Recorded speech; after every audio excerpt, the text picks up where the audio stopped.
on Rosie's Take on Country. I tell you what, I'm here at the Cowboy Christmas Convention Center here. I'm at the Roper booth, and later on at the Roper booth, I'm going to have a very special interview with Glenn Templeton. Now, his new song, I Could Be the One, really suits how a lot of girls probably feel about him. I tell you what, his concerts, the ladies are going crazy. So one of the fun things that I get to do is interview all of these good-looking country singers. So take a look at my conversation with Glenn.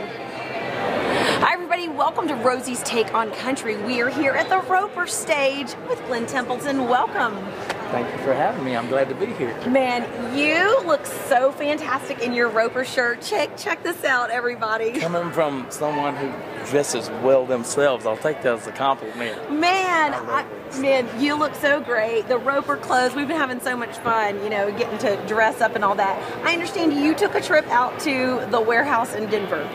I did. I got invited by Amy King. We had played a couple of dates out in Denver, Colorado to Grizzly Rose and Toby Keith's I Love This Bar and Grill, and we met with Amy out there, and she invited us to come to the Roper warehouse, and we went through the wall. I mean, it is the double Walmart. It is like it's huge of the nothing but just the superstore of Roper and apparel, boots, jeans, hats. They got it all. They have it all. They've got it all. And you, I mean, this fits you really well. You might not have been a plaid guy before, you said. I wasn't a plaid guy, and I never thought that I would be a guy to really wear any plaid. But Amy said she was going to change me on that, and she did, because I love my plaid. Well, you look really great in it. She picks out a great color, too, for me, because I'm an Alabama fan. You are. So, you know, the crimson and white went really well. I was proud. She is really smart. She thinks about these things. She got you. Hey, talk to me about this next year. I mean, your music is really great, and you've worked so hard for a long time to get where you're at. And now this next year is crucial for you. Talk to me about that. This next year is really crucial. We're actually in the process of recording our next single right now. And it's going to come out 1st of January. Last year we were on an extensive radio tour. We spent about 300 days out on the road and just implying our summer shows, live shows, also with radio dates and getting out and meeting the radio world. And that was probably the most crucial point in my career, was getting out and meeting the people at radio. Right.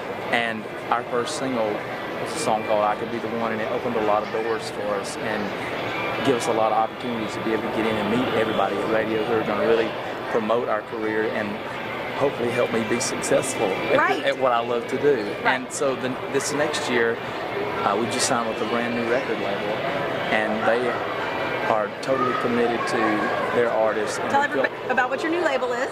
My new label is Black River Entertainment, and I'm also a label mate with Craig Morgan and Sarah Darling, and I got to perform with Craig last night. So, I mean, all this stuff is just coming together, but this next year, as you're asking about, is really going to be, I think it's going to be my launch pad for the next, hopefully, decade. 20 years of a career. And I want to be able to stand here and talk to you year after year and say, this is what I've done since last year. This is what we've done since last year. So. Well, you've been progressing. I understand you were handpicked by the Conway Twitty family to play him. Tell everybody about that experience. That was quite an honor. I played a lot of downtown Broadway, playing in the local honky-tonks and things, and had opportunity to go out to Texas and play. And the longer I was out in Texas, the more I felt like I was not really servicing what I felt like I'd moved to Nashville for in the beginning, and that was I wanted to be a recording artist. Right. So I made that trip back to Nashville, and I get back into town, and about 2 days after I'd gotten into town, I got a call from my producer. He said, Glenn, I just got an interesting call from the Conway Twitty family. He said, they heard some of the demo work that you'd done earlier when you first moved into town, and they're putting together a musical, and they're casting roles for all the parts, and they've yet to find a Conway, and they think with the sound of your voice that you'd be a great fit for it. That just gives me the chills. If you'd be so kind to go down and just do an audition for them. So I went down to do the audition for them, and out of about 20,000 people, the Twitty family hand-selected me to play the role of Conway, which was my first step out onto a major performance and major production stage, and it was a real benchmark, I believe, in meeting new people and getting my career started. I mean, it was, what an honor. You said What it. an honor. It was quite an honor. Because you did a lot of jobs, funny, I mean, a lot of different things. You read my bio. Tell everybody just a couple of funny jobs that you've done. All my life, as a kid, I just grew up on hard work, and that was what my family preached to me all my life, was hard work. And my hard work consisted of days on the roof, roofing houses, wiring houses, and so much as even putting in septic tanks, for Christ's sake.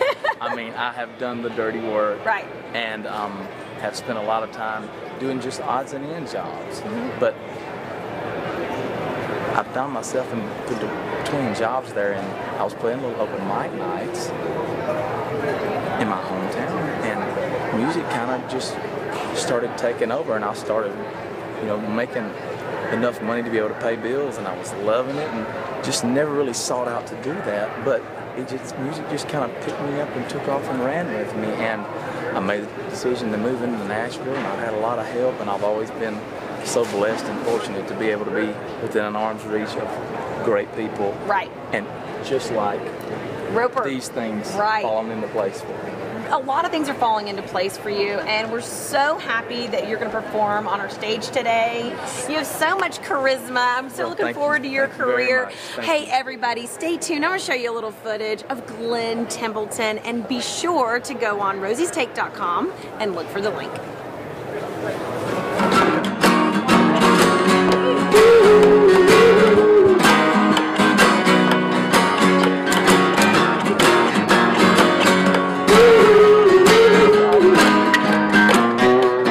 I can be a rock, hard-headed fool, stubborn as a $2 4-H mule, hard to handle as your granddad's tools, but I could be the one. I could be as loud as an F-16. I got a river-wide redneck street. I can be a full-blown SOB, but I could be the one. I could be the one that's the one for you. I could be your one crazy dream come true. I could be the arms, I could be the heart, I could be the love you fall into. With somebody like you and me, ain't no telling what I could be. You could be the star, even be the song. I could be the one. I like that clapping now. Actually, you sing along with that. I could be a too much tequila mistake. I could be your heart's big lucky break. Might be a little more than you can take, but I could be the one. Sing along, you know. I could be the one that's the one for you. I could be your one crazy dream come true. I could be the arms, I could be the heart, I could be the love you fall into. With somebody like you and me, ain't no telling what I could be. You could be a star, even be the song, but I could be the one. Oh, Ronnie Ball.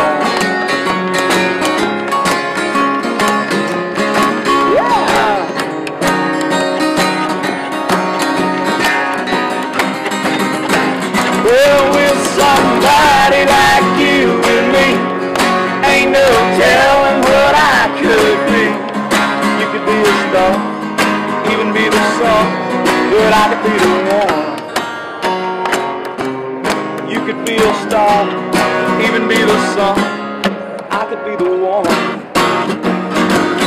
Ooh, yeah, I could be the one.